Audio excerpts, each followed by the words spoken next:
হুজুর 1 বছর পরে চলে যায়, 2 বছর পরে চলে যায়, হাফেজি হয় না, মনটা বড় খারাপ লাগে, বাদ দিয়েছি।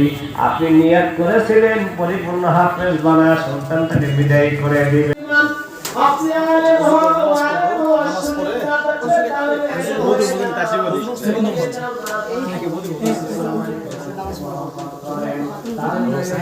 8:10 দিকে যাচ্ছি। হ্যাঁ, সমস্যা নেই। না না 15 থেকে ভালো চা খাই একটু উজু করবো খানা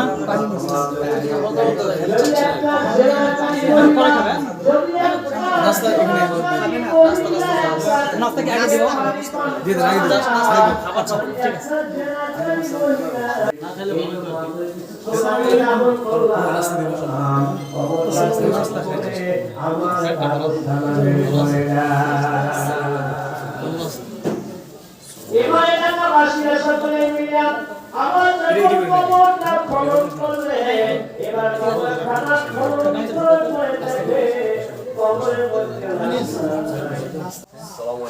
পুরস্কার প্রাপ্তকারী নাসিক শিল্পী ও